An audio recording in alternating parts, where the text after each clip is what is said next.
We had the most lovely welcome last night from Dr. Matilda House, who unfortunately couldn't come this morning as well, but she sent her well wishes. In fact, she rang us several times last night to wish us well. It was very, very thoughtful and kind of her.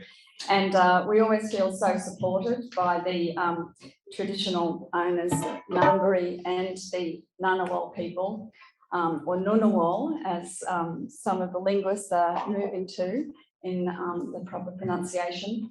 And yeah, we had this most wonderful launch last night. It was really exciting, and I know many of you were at that launch, and I think we're still sort of glowing from the excitement of launching the wonderful Marking Country program, to which so many communities from around Australia have worked so hard on, and also our team has worked so hard on. So shout out to the team, Mike Jones and Tad Spakya. They did the most amazing job of producing this on time, and in a few weeks it'll be going live, so we'll let you know.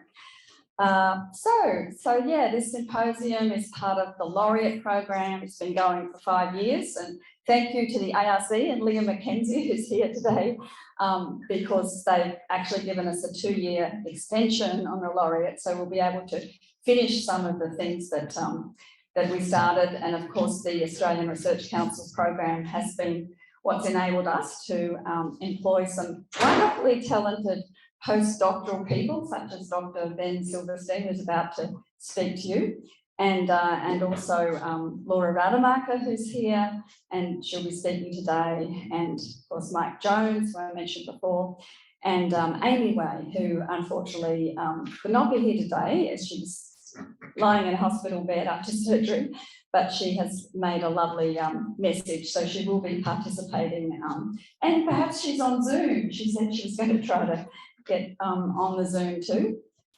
So yes, I'd like to acknowledge the elders of this country and thank you very much, and hopefully our footprints are light footprints on the land, and hopefully we'll make a bit of a change in thinking about what Australian history is, and the fact that Australia has a deep past and an ongoing living present, which honours the future generations and is very enabling and empowering. The amazing modes of historical practice that Indigenous people have practiced, probably the longest historical practices in the world.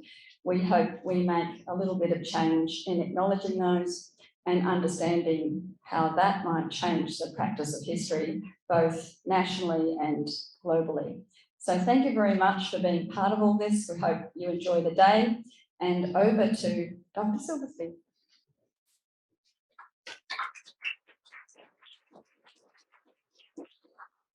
Thanks very much, Anne. As Anne's already acknowledged country, but just let me repeat that you know, we know we're here today on unceded Ngunnawal and Ngambri country, and acknowledge and pay respect to elders past and present for hosting us and for welcoming us as well. So we want to really make explicit here that we recognise this is a place where people have shared ideas, have shared stories, have shared histories for a long time. And we know that this meeting today in our project is far from the first to come here and to grapple with these histories and with the deep histories of this place. So as we speak today about knowledges of deep history, about relationships between past and present, and about futures for history and for deep history, it's important that we begin with the knowledge of the place where we are and the people of that place as well. And I want to thank Matilda House, Dr. Matilda House, for her really generous welcome to country last night at the launch of the Marking Country project that Anne's referred to. I want to also just shout out on Zoom perhaps to Amy Way, who did a power of work on pulling this together and on co-convening, but really doing, I'd say, the bulk of the work on pulling the program together. It's a shame she's not able to be here, but she sends her good wishes, and we're missing her today. So when Anne and Professor McGrath launched the Research Centre for Deep History a few years ago in 2019, I think. She spoke of her frustration that historians generally use European discovery narratives to mark the beginnings of Australian history. And so this is a problem for a number of reasons, of which at the time Anne singled out two. First, that Europeans could not logically discover Australia when sovereign people were already living in it. And second, beginning Australian history with a moment of European imperial exploration and encounter means writing tens of thousands of years or more of Indigenous history out of the story. So part of the project of this research centre over the past years has been to write those stories and to begin to do that, beginning with Indigenous knowledge, seeking not to discover, but to represent some of the histories of the many peoples or nations of what is now the continent of Australia, or now known as the continent of Australia. And in doing so, it's been clear that this project of deep history making involves reconsidering the ways that we practice history.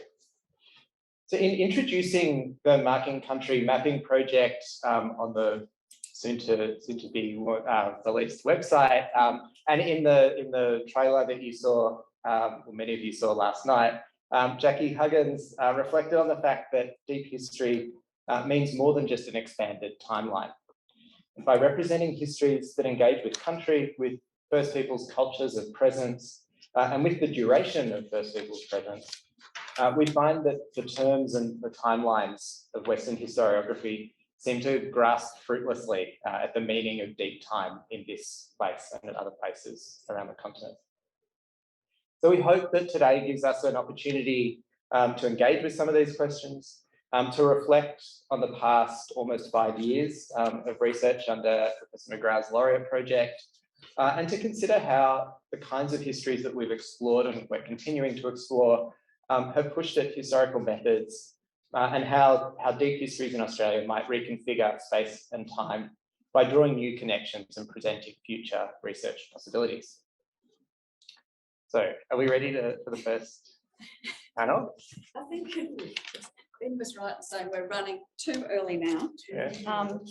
Yeah, some of the things that I hope we can also consider is, some of the things I hope that we can all consider today together, and I hope we have good discussion time, is the relevance of deep history, or the potential relevance of deep history to the big challenges that face Australia today. The challenge of truth-telling. Is deep history relevant to truth-telling? Or is it more the colonial history since Europeans arrived that's relevant to truth-telling? And then the question of, is deep history relevant to this very important referendum we're about to have on the voice? So yeah, I'd really like us to think about those issues and to also discuss those issues today. Of course, the big thing confronting Australia, which Kevin Rudd introduced an annual accounting in Parliament, closing the gap, that huge issue of social inequity is something we also need to grapple with. Is history relevant to that? Is deep history also relevant, as well as the post-contact, post-European history of Australia? So, so we're in the academy, but I think we're part of a nation that's got some big issues to confront. And it's interesting, I think, to try to connect the two, the academic practice, the teaching of history in schools, the challenges to our nation, and the challenges in academia, within the disciplines, and of course the challenge of Indigenous knowledge to all intellectual questions that we grapple with at the Australian National University. So, thank you.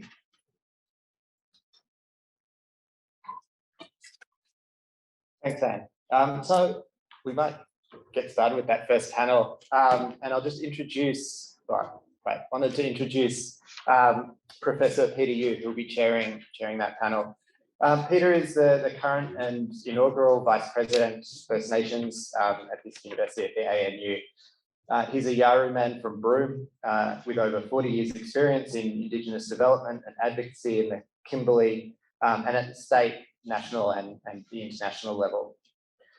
Peter was a key negotiator on behalf of the Yawuru Native title holders with the WA state government over the 2010 Yawuru Native Title Agreement, and was until or before taking up this role here at the ANU was the CEO of the Yawuru Corporate Group. He has many current roles at the national level, which I'm not going to list because we'd be here for a while.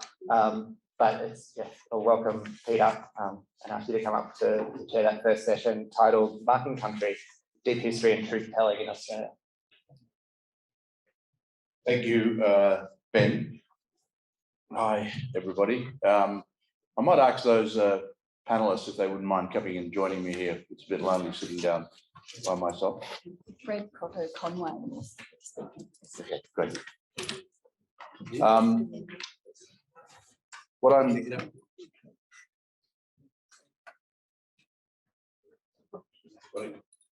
this is it Oh, here. yeah. But I'm getting the full. Yeah. We have a couple of apologies. What I'd like to do, if you don't mind, we have a couple of apologies from Leah Umbergai and also Sharika Duckall from Derby. But what I would like to do before we start off, because we've had some recent passings in the Kimberley from this community, but I'd like to invite Marianne, who's worked there with them, and also the Mandurah community, and if she might just give a bit of a background to that in terms of their absence with me. I think that'll be quite something the right thing to do, and then I'll proceed after that. Thank you. Thank you, Peter. Thank you to everybody for being here. Leah Umbergai's grandfather is Mr. D. Olubuja, and he passed away only about a week after we finished filming. And Mrs. J. Ubuguna, the other senior woman from Benora, passed away only about a week after we finished filming. So these two incredibly important people in the community have worked all their lives to teach children and to teach and to carry their culture forward. At their funerals, that was a point that was made very, very strongly at their funerals, that these are people who have spent their life learning, but also trying to pass on for the future of their communities. They were people with just incredible generosity and very knowledgeable. Until a few days ago, both Sharika and Leah were coming, but the funeral processes have not finished yet. They have, however, given us permission to hear their voices, say their names, see their photos, in the spirit of what these two old people have really given them, passing on their role as teachers. So, do you want me to just say a bit more background about them? Or Can you? well, I'll do that when Okay. I speak. All right. Thank you, Marianne. Can I hope you don't mind me sitting down and don't have my back to our panelists here. But look, thank you for the invitation, and I'd like to also acknowledge the Ngurrindjeri people whose traditional lands we meet on today. History is a funny thing in a lot of ways, isn't it? We all think we know, but we really don't in some ways, and that's why we're all here. Last time I was here was in this auditorium was in September this year, on the there was a symposium on justice, survival and memory, which was run by the School of Humanities, and it was basically celebrating the 80 years of the Dunera boys and the Queen Mary arrival here in Australia. But so there's a kind of developing pattern, if you like, in terms of where the ANU is, even though we're different kind of schools and colleges, but the nature of in the current context of where we are as a nation in Australia, these important symposiums point towards a level of developing consistency about the need to challenge, the need to interrogate, the need to understand what has and what hasn't happened as a result of our own history in Australia. But before I do that, and I won't talk for too long because it's the opportunity for the panelists to be able to, what I'd like to do, if you don't mind, panelists, if you could introduce yourself. I think that's probably a lot better than me reading out your biographies, if you don't mind. So I know the Woolgood family quite well, actually. The younger brother was, and I did started my career at the WA Museum as trainee site reporters way back in 1970. God, I can't remember now. 70, yeah, in the mid 70s, and with young Monty, I'm sure they were not using their names. He and I were on this training course, which both came from the Kimberleys. He being Aurora, and from living that stage in Arnhem, and me from Broome. But in 1975, we did an expedition. It was a 9-man expedition from One Arm Point to Kiri Bay in 3 small dinghies, but 2 14-foot Quintrex and 16-foot Quintrex with a 25 Johnson horsepower hardboard motor at the back. And we spent 4 weeks navigating and recording sites on the Yampi Peninsula before it became the military training base, which it is today, which is both Badi Jawi and also Wara country. But we had the senior old man, or Sam Woolgood, who Marianne will speak about later on in her delivery, but he was probably getting late 70s, becoming slightly senile in terms of having not been on country for quite a number of years, 30 to 40 years. So it was his first trip back. And I was just a young 20-year-old, and I vividly remember we also had 2 senior Badi Jawi leaders, Lenny Leonard and Kaki Stampagi. There was a joint expedition with the WA Museum and also the Institute of Aboriginal Studies. And our only contact with the outside world was 6 o'clock VHF radio with the Derby Flying Doctor. And we basically had to make camp every night. We hunted every day to be able to live. We didn't need much rations to do that, so we just lived off the sea basically. But the thing about it was the kind of coming to life again of the old man, Woolgood. He was his memory was going, but once we hit his country, it was his memory came back as crystal clear.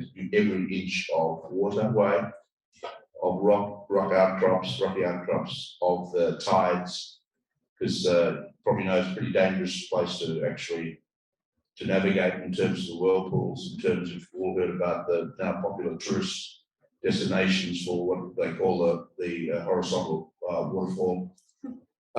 So we navigated those places, these very small dinghies, and we could only do that because of the expert knowledge of the 3 senior people we had with us. I raise that because tell that story because for me, it was an awakening of the connection and the understanding and the learning and the knowledge of those 3 senior people, even at their very advanced stage. Their connection to that country, their intrinsic knowledge of everything about that country. They navigated as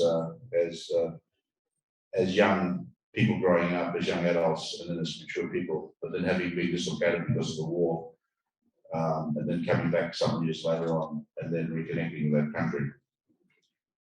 The other thing I want to raise very quickly is I spent some time as a member of the National Museum of Australia and during the history war periods with the Howard governments. People will recall called the Black Arm view. I think Senator Dawson called it the white blindfold view. So you had this debate, but I was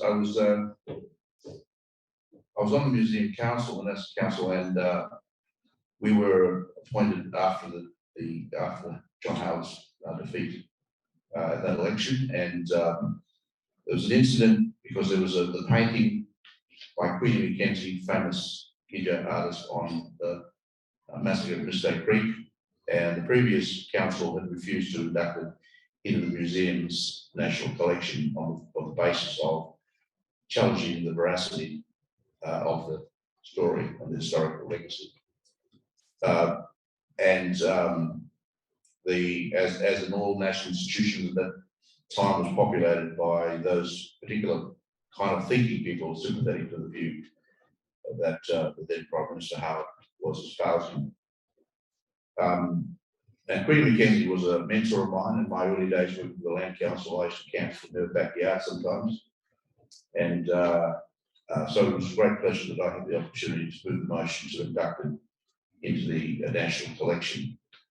But I'm not saying that because of me. I'm talking about the kind of situations where we've been confronted about memory and history and about the very different kind of spectrums from which we come.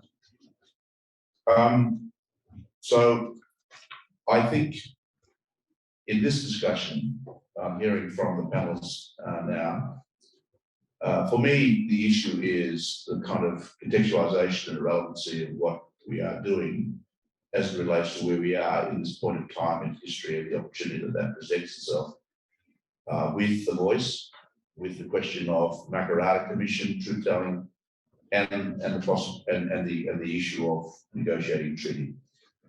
And where is the meeting point, and where is the contribution that we individually, but also collectively in the respective disciplines that you're all working, and we as an institution can try and envisage a meeting point as to how that contribution could have a major effect and influence in the way that we are able to bring to bear some new thinking and the importance of history in relation to the future of this country.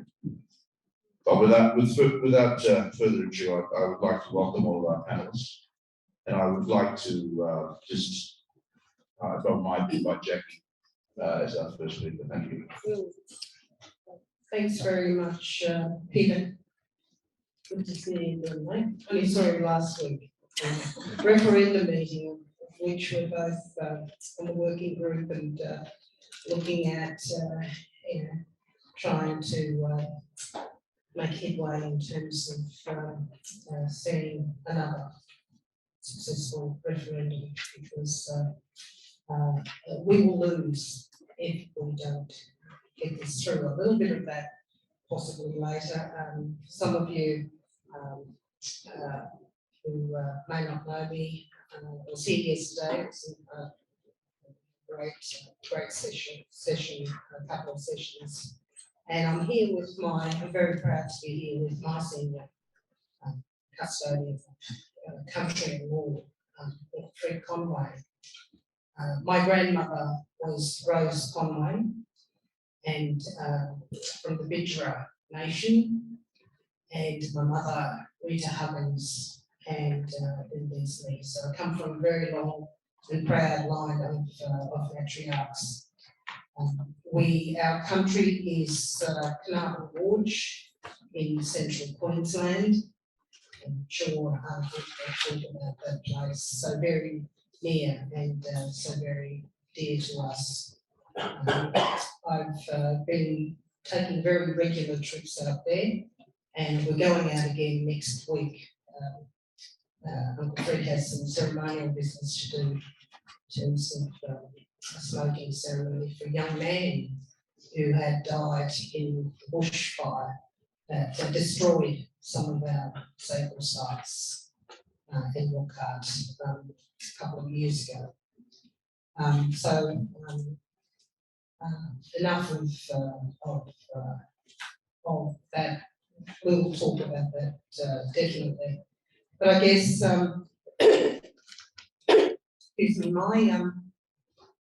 my coming to all of this has been really largely through my mother. who wrote her book, Auntie Rita, 30 years ago. And we did trips out. That was my first time taking us out to country and going to this beautiful, splendid gorge in central Queensland. Of course, over time, work and what you do and politics takes over, and you, well, certainly for me, I didn't have the opportunity to travel out there as much. Excuse me, but I have reconnected very deeply, and it's been a very deep and even spiritual awakening in terms of seeing that country for really what it is and how it is, and just the pull and the great depth of knowledge and information that comes through Uncle Fred teaching me this stuff. And as they say, you're never too old to learn, and I've learned so much. I've learned so much, and I'm very grateful for the teachings that he's shown me, and through my mother, who couldn't show me as deeply because she was born to Cherbourg Aboriginal Mission in the 1920s, and all that stuff, as we know, this is history, was taken away. People were denied to speak their language, practice their culture, their customs, their ceremony and dance. But she did reconnect with that later, as I have. So for us, it's been a very wonderful journey with this project in terms of marking countries, and with Anne and Amy, we took a trip out there to Carnarvon, and some of you would have heard last night the launch of what that was like. And it wasn't like, showing us, Uncle showing where the art gallery was and stuff. He stopped along the way all the time. I couldn't, for health reasons too, I say, I couldn't make it all the way up to the art gallery.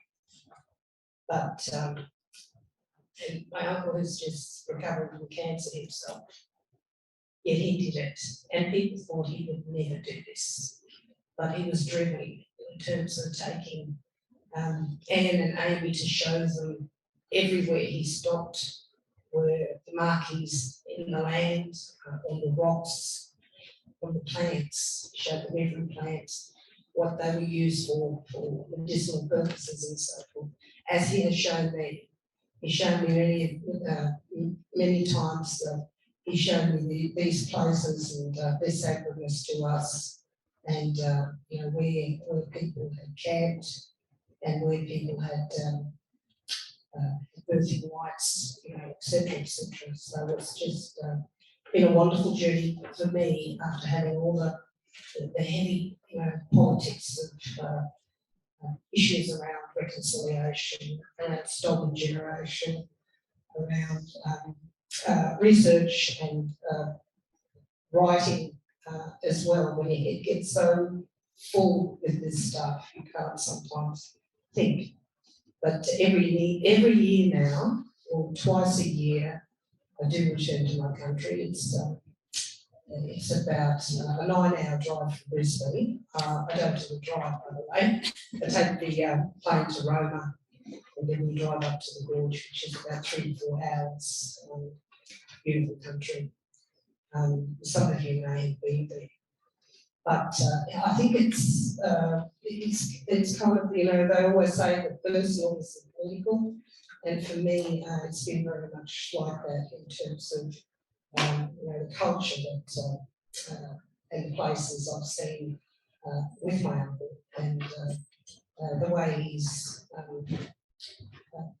just gave me the teachings, which is something that I've always yearned for, in terms of having an emptiness as an Aboriginal woman and really not knowing some of this stuff has been very rewarding for me. It's kind of become a bit of a completion of my life still, but still still not doing that. So I just wanted to put it give you those messages there in terms of, you know, where I sit with this stuff. But we'll always be very grateful to the Research Centre for deep history in terms of bringing this out and allowing us to tell that story. And it's true, the stuff that we're doing with treaties, with the referendum and the voice, had direct impact from this base knowledge. So I'll hand over now to Uncle to say a few words. Yes, thank you for that, Jackie. Good morning, everybody. As you already know, I've been introduced as Uncle Fred, and it gives me a great pleasure to be back here again this morning and explaining some of the things that I have done, I have achieved, especially coming from a well tightly knitted community, a place called Warrawinda, between Kangaroo Sudan,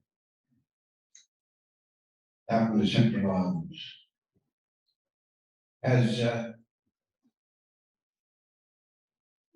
As Peter mentioned, he's done a little bit of research along with the archaeologist.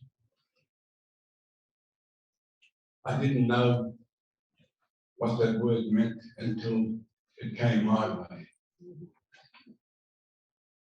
And looking back over those years that I've been around through many places, not only in my country, but also through the Mount Isa region, that gave me a great deal of understanding of other cultures, about people, which every 2 years we had to change from all around from where we were based. That gave us as archaeologists to go and locate, record, and help try and preserve significance, meaning of our culture. And eventually, it's gotten to me that I've joined it in the early 80s. And looking back on it, my education was very, very poorly. I only went to grade 3. I was booted out of school because it was too big. And looking back on that, I would classify myself as a dunce because I didn't want to learn white man English. I was more interested in my culture. Our language has been taken away from us.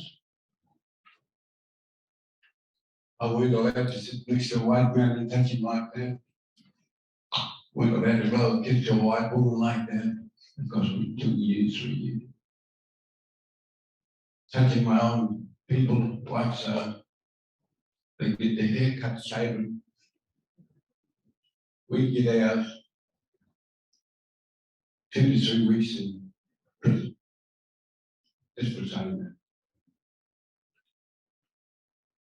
Then along came this bloke and said that, he said to me, we used to call one of the Murray, hey Murray, what do you reckon? You want a job? What are you doing? And he explained to me what it was about, and there was my opportunity. And I said, yes, by all means, I'll take it on board.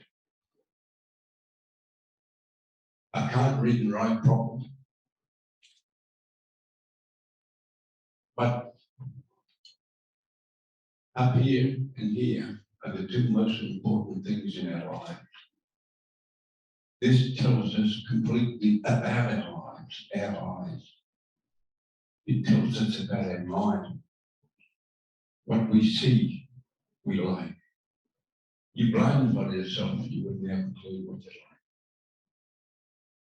But I really enjoyed the life because it gave me that opportunity to come back from Mount Isa back into our own country, the better everything. And then decided that folded up, the archaeologists, one has folded up around about the Fitzgerald inquiry, when that folded. Then they employed me in Carnarvon Lodge. I've been there for 33 and a half years. I walk up and down the same old trail every day of my working days, which is about 30 kilometres a day, 15 up, 15 back, along with a group of people such proud as you are. Along the way, I like to humorise people. I like to humorise them because when you're out visiting, having visitation right with us as Indigenous people in our country, that what we know best, what's out there. I speak today in all the country. This, my friend, which you see on my face, I'm very, very proud. I'm not ashamed of it. It's made me a very proud man. Cancer twice. This is the last one I've had. And I've beaten both those by having what we call black book medicine. And it's out there. It's good for people, school tools, scabies, boils, carbuncle, cancer, prostate cancer, you know, it's there. I still drink it, I still want it. But I'm very proud of it because I like to crack a joke about it. When people look at me, a lot of people say, do you get offended by people looking at you? No. This made me a proud man.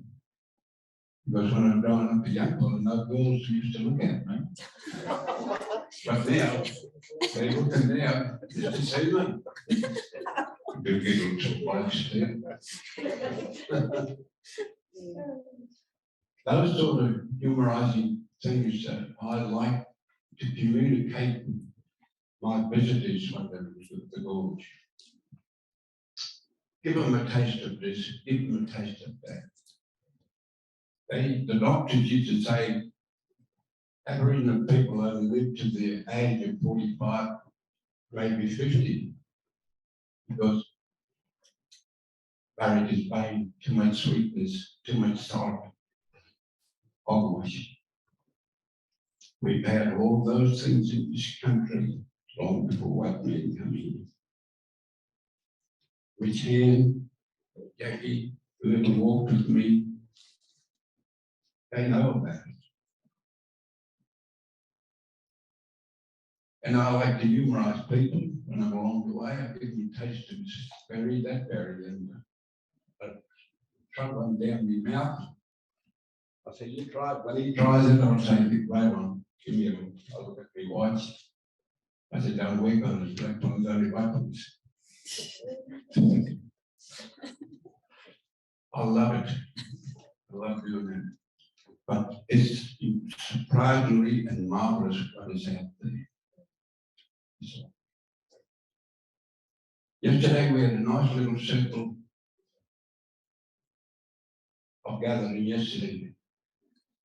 And between us as a group, a very, very lot of interest in thinking.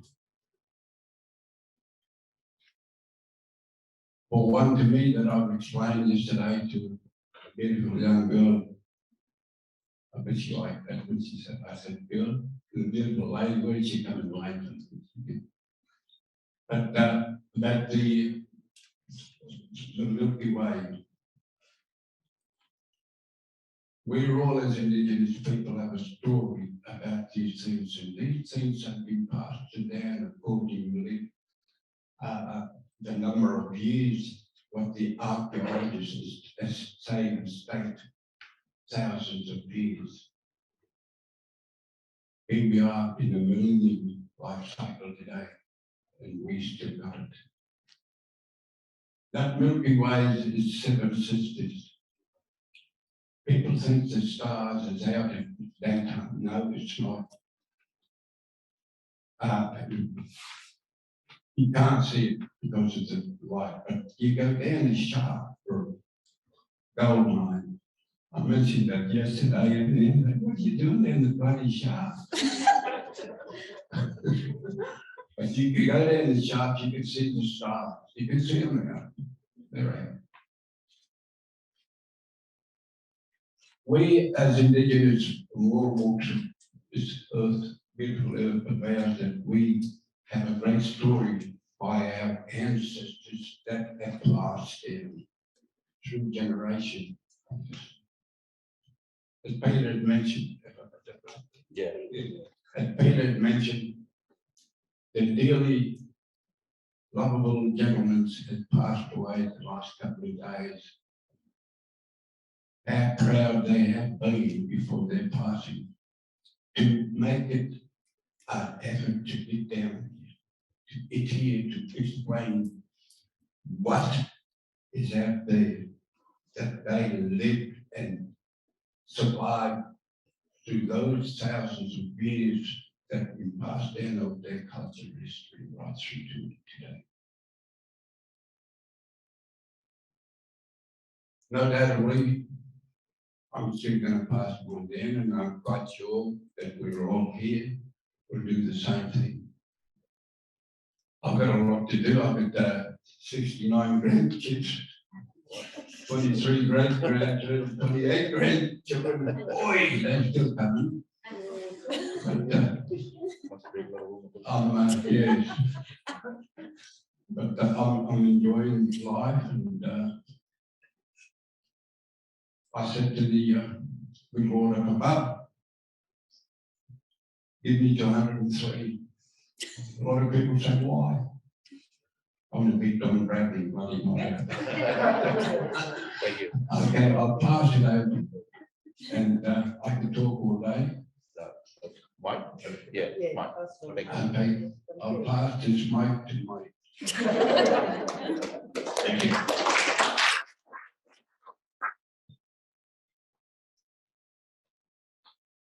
So for those who don't know me, I'm Dr. Mike Jones, the Deputy Director of the Research Centre for Deep History, and I have come to this project from a background working with archives and collections, working in areas like Indigenous data sovereignty, working with communities on digital and public history projects, and have brought some of those sort of skills and that background to this project. I just wanted to talk briefly about some of what I've experienced on this project. And thank you to Peter and Jackie for sharing your thoughts. I think something that I've been interested in my research and on this project from all sorts of different perspectives is the value and importance of relationships of all sorts, of the connections between things. And I think what we can hear, what we've heard today, what we heard last night, and what we've heard throughout this project is the sort of centrality of those relationships and those connections as part of this sort of work. And without those relationships, these projects and these sorts of ways of working don't exist, or at least they shouldn't exist, without building and developing those sorts of relationships. I've felt immensely privileged as part of this project to be able to develop some of those relationships, to travel as part of this work, particularly once things opened up after the pandemic, to travel up to Broome and work with storytellers and elders in Broome, spend time on Picton Country and Cape York Peninsula, head up to Brisbane to meet with Jackie and Uncle Fred, travel with Marianne to Derby to meet with community members there. And I think the value of that sort of work and the value for me in terms of what we've tried to do with something like Picton Country is to is to not just treat those as kind of permissions processes, not to treat those as sign-off processes, not to say, here, we've done this piece of work and we'd like your permission to then share it. But it's actually co-curating and co-developing those resources, which takes time and takes a kind of openness to walk in with ideas and then have those ideas turned upside down and pulled apart and then sort of gradually rebuilt and put back together in different sorts of ways. My experiences, some of my experiences working in things like digital history and digital public history projects, digital humanities projects, those projects are also necessarily collaborative. I mentioned at the launch last night that you know, the sort of traditional, this traditional view of the historian working in the archives, writing monographs, writing sole authored journal articles, those sorts of models not only, I think, don't work particularly well in a lot of areas of Indigenous history and the sort of history that we're speaking about here, they also don't work well in the digital history sort of environment. And not just working with community members and collaborators and co-curators, it's working with coders and programmers like Tabs, the coder and web developer, who has done an immense amount of work bringing this material together. It's working with consultants, it's working with filmmakers, it's bringing together sort of storyboards and editing videos and audio and photographs, converting digitized material into the machine readable formats that we can use online. And working with that sort of material also means doing sort of proof of concept, and we'll see some images, or at least a couple of images shortly of for example, some of the work that Marianne and I did in Derby of taking up sort of digital proof of concepts and being able to be really responsive and pull those things apart, put them back together almost in real time, kind of working with people as part of developing these stories. So I think sort of bringing all that together, one of the areas of this project that Anne has spoken about before is rethinking the scope and scale of history. But I think also these sorts of projects teach us lessons about the value of doing this work over periods of time that don't necessarily fit into traditional ways of working within universities, within funding models, within the sort of structures that we're sometimes given or are sometimes imposed on us by institutions. I think if we're meeting some of the aims of truth telling that Peter spoke about, and looking at bringing these histories forward and presenting them to people effectively, and working with communities in the ways that we've been talking about here, that those don't necessarily conform to budgets prepared sort of 5 years in advance, where you say, this is how many trips I'm going to make and this is how much they're going to cost. It means that sometimes you need to take that extra trip or those extra couple of trips. It means that you need to bring people back when you thought it might need 2 meetings, it might take 5 meetings to get that thing done. These things aren't the sort of projects that can effectively be mapped out. And I think the fact that what emerged from this project probably looks very different from anything that anyone conceived of, that Anne would have conceived of when she was writing this project proposal, sort of whatever it would have been 6 or 7 years ago now. When I came on board this project and talking through what this might initially look like, Marking Country looks very different from, I think, what any of us envisaged at that time. And I hope that that's some sort of sign that that we've been doing the job that we're here to do. And that's all I'm going to say at the moment. I'll pass it back down the line. Thank you. Can you show any slides from the show? Marianne's going to show some. Oh, no. Thanks, Rob. It's great that I was glad you spoke before me, because it says a lot of what is the background for what I did and why I'm here. Marianne Deb, I'm a historian. For people who don't know me, I've worked a lot in the Kimberley, Pilbara, particularly in Western Australia, and I've worked with Anne before I did histories. I started my connection with people in the Kimberley as a barmaid at Fitzroy Crossing in 1977. and then decided that was no way to earn a living. Went to go to university, and since then have just really been passed on from one person to the next and one idea to the next in a way,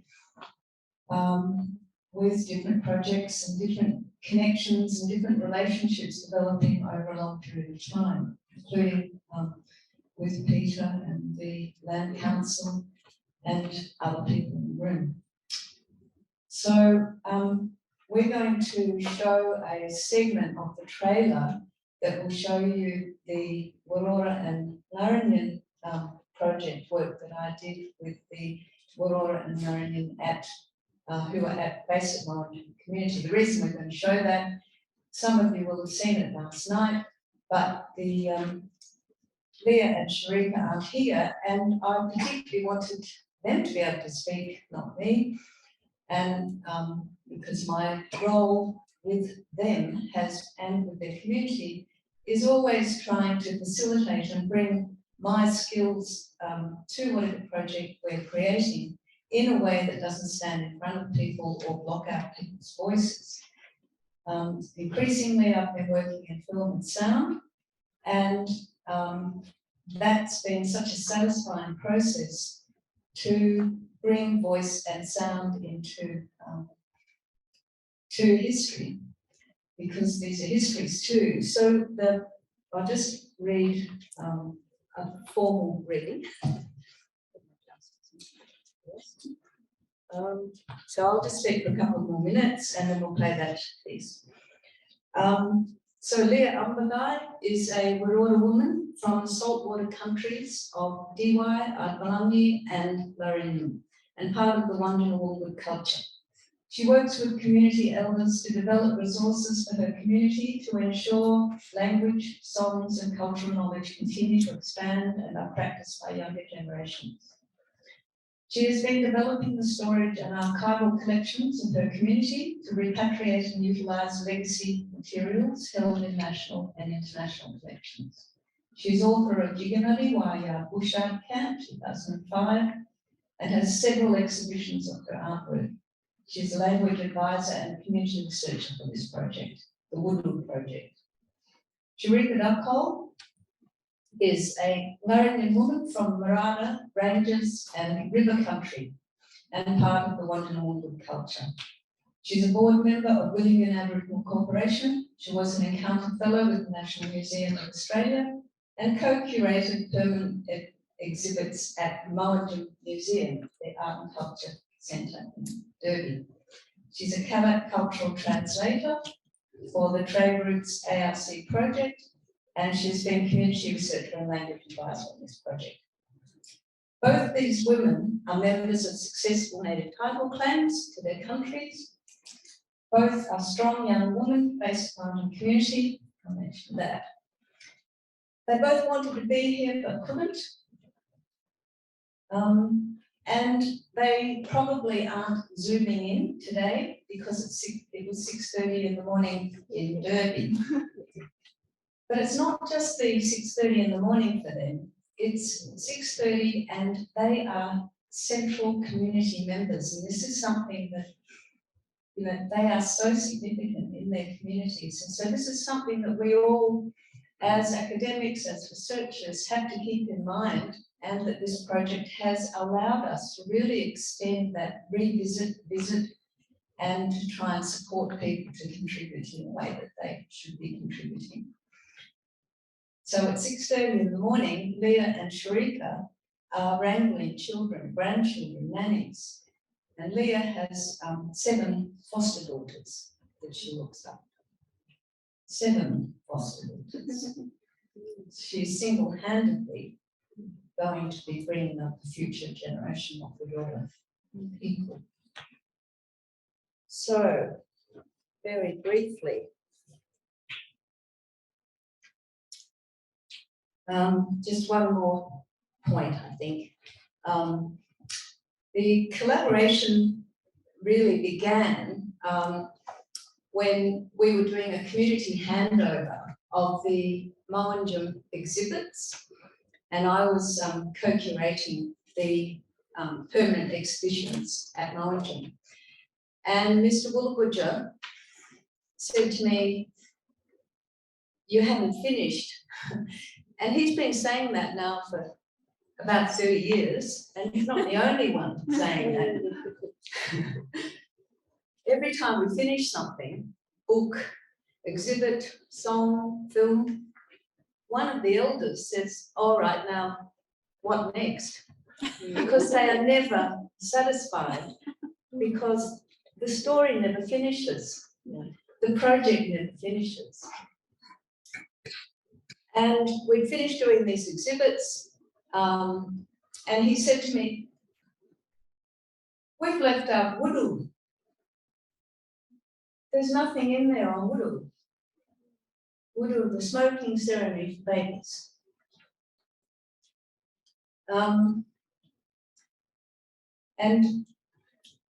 He said, "You can use that film that my father made with Michael Edens in the early 1970s, when Peter would have been working with Sam Woolagudja." Beautiful film. We've shown that film a lot. Films played. You can access it internationally. Anyone you can buy it. The Lilac film. But what I hadn't realised, I watched that film so many times. And so what Mr. Woolagudja said was, take pieces out of that film and we're going to record Wudu for the community and for putting in the exhibit, in the exhibitions. And what I hadn't realised, when I sat there with him and we watched Lala again and again and again, and he told me which bits to pick out to put into this exhibition and to create for the website.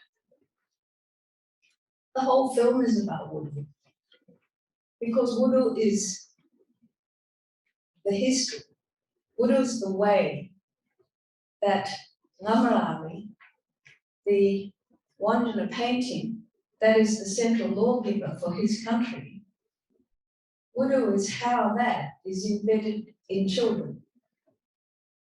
And that's what I realized over the process of working with people. And, this is just one of the windows that I started to see, that the history of Wudu is not a separate artwork, not a separate piece of land, but everything joined together in the elders sitting with smoke and talking to children. Thank you. Have a good time. Yes. We might shift over there so we can watch it ourselves, and it'll come back here, and after we might then open up for some comments and questions. Thank you.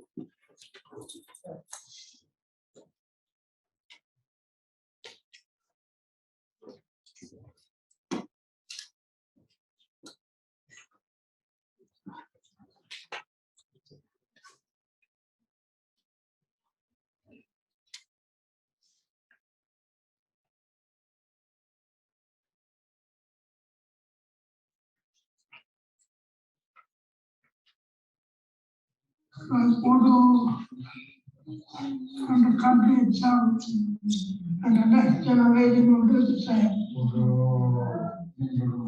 Ayah bermula dalam dimana luwe, ulu ayah roh, amalu, ayah roh punya sebab these rules that you need to abide by. They have to remember that they were ruling. This is the rules and commands that they have to take during their life. Your Wudu is so that you can hear clear, listen to people. Don't ignore them and be touching their mouth uncontrollably. Don't swear. Don't mock, make fun of people. they walk with pride, they walk with respect, and we leaders.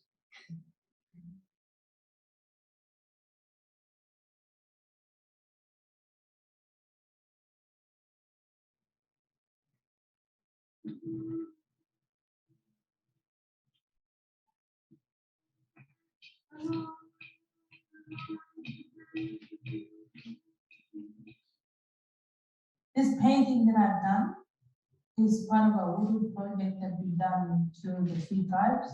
And I basically, from the water side, I've drawn a map of the coast on which we come from.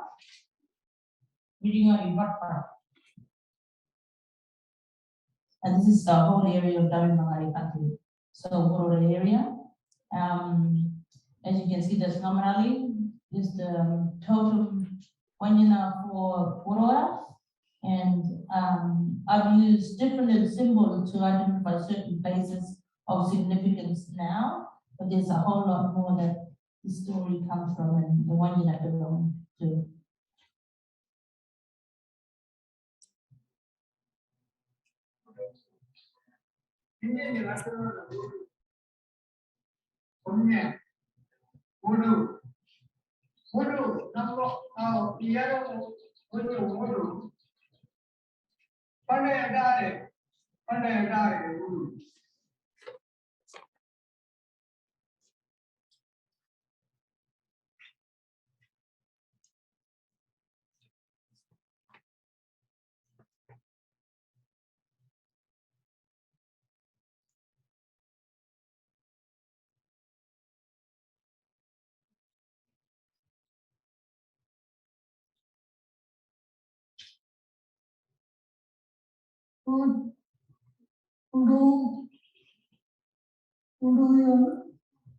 Me, land, and Munema. Where the other now? Banyak pemula dalam dimana lalu. Ulu aja roh, amal aja roh punya. Where mulia bhata jane, ya, mulia jual ke ganjang.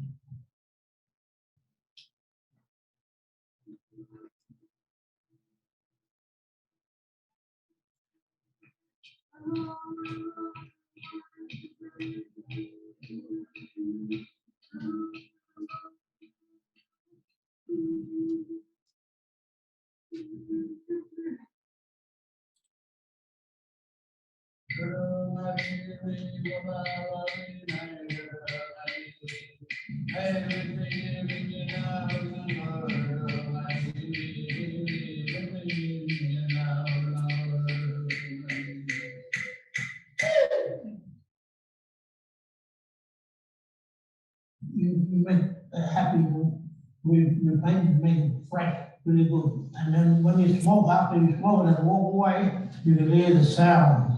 Like that. From the cave. This place is called Rudungari.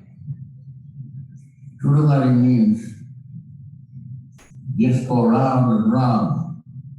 The shellfish go into the water, or stay in the water, just round and round. You don't go downstream, you don't go upstream, just in this one spot. That's where when you put this shellfish. After you put the shellfish down to one spot, you can look beyond.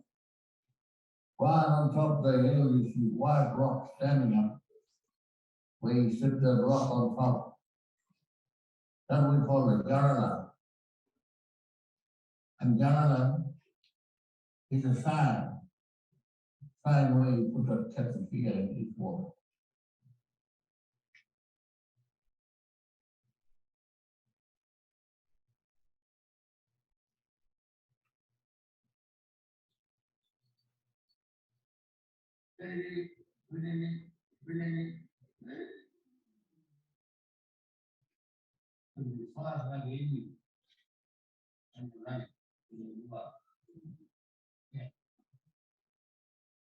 Andy?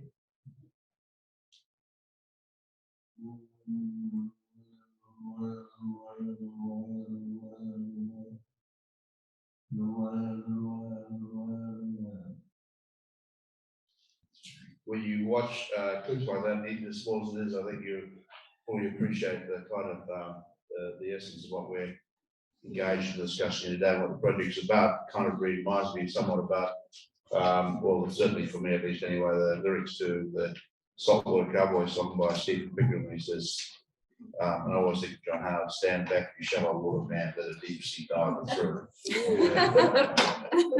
Well, I've got a, Okay, finish off then. Yeah. All right, sorry. No, it's okay. I just, Sharika did send me something to say. That I'll just say that I wrote down. And then I read it to Leah on the guide, and she says, yes, that's from her too. Woodall is a big part of our lives. It is always there. It has been given over generations and generations. It impresses upon us all our lives. It doesn't stop when you're babies. It is our main rules. To know Woodall, to live by Woodall, you know who you are. If you don't know Woodall, you are no one. You don't understand.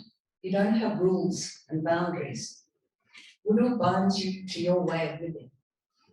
Recording to showcase it for our people reminds younger generations of Woodall. It can show at the Mornington Centre and on the website.